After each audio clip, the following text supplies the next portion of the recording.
Cara menenangkan hati dalam Islam. Hati diibaratkan seperti raja yang punya kuasa penuh dalam memberikan perintah pada anggota tubuh yang lain. Hal ini sesuai dengan sabda Rasulullah SAW. Ingatlah bahwa di dalam jasad itu ada segumpal daging. Jika ia baik, maka baik pula seluruh jasad. Jika ia rusak, maka rusak pula seluruh jasad. Ketahuilah bahwa ia adalah hati. Hadis riwayat Bukhari. Hati yang tenang akan membawa manusia pada kebahagiaan dalam kehidupannya. Namun, dalam keseharian seringkali muncul stres, perasaan cemas, gelisah, dan khawatir. Biasanya hal itu timbul karena terlalu banyak beban atau permasalahan berat yang tak kunjung terselesaikan. Salah satu cara untuk mengatasinya adalah menenangkan hati dan pikiran serta mengingat Allah Subhanahu wa taala. Dalam Islam terdapat beberapa cara menenangkan hati. Zikir. Zikir atau mengingat Allah adalah kunci utama untuk menenangkan hati. Dengan mengucapkan kalimat-kalimat tasbih dan memperbanyak zikir dapat menghilangkan kegelisahan dan membuat hati menjadi tenang. Allah Subhanahu wa taala berfirman, yaitu orang-orang yang beriman dan hati mereka menjadi tentram dengan mengingat Allah. Ingatlah bahwa hanya dengan mengingat Allah hati akan selalu tentram.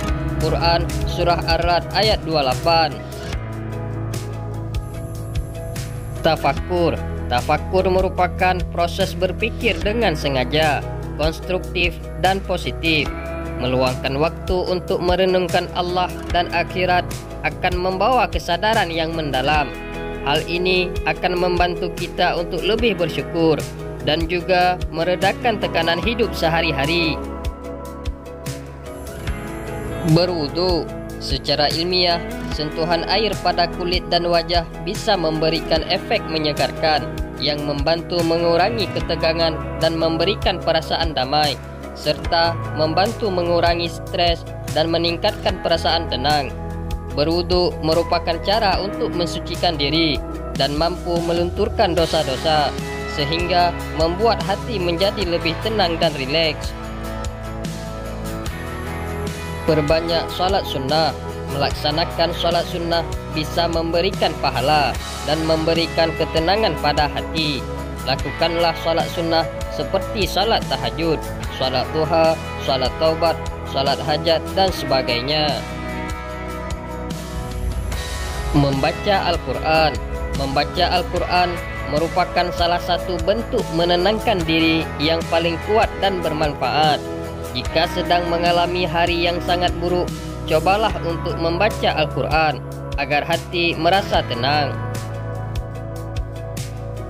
Berprasangka baik. Menanamkan sikap berprasangka baik adalah kunci untuk menjaga hati tetap tenang. Memahami setiap ujian dan cobaan yang diberikan oleh Allah Subhanahu wa taala dapat membantu menjaga hati tetap tenang, tentram, dan damai. Jujur dalam berkata. Jujur dalam berkata dapat menenangkan hati. Ketika kita berkata jujur, kita tidak perlu khawatir tentang menutupi kebohongan atau merasa bersalah. Kejujuran membawa ketenangan pikiran dan hati, karena kita tahu bahwa kita telah melakukan hal yang benar. Rasulullah SAW bersabda, sesungguhnya jujur itu ketenangan dan dusta itu keraguan-raguan. Hadis riwayat Tirmizi. Memperbanyak rasa syukur. Bersyukur merupakan salah satu cara untuk mendapatkan ketenangan dalam kehidupan sehari-hari. Dengan bersyukur pada nikmat yang telah diberikan oleh Allah Subhanahu wa taala dapat membuat hati terasa lebih lapang dan membawa kedamaian jiwa.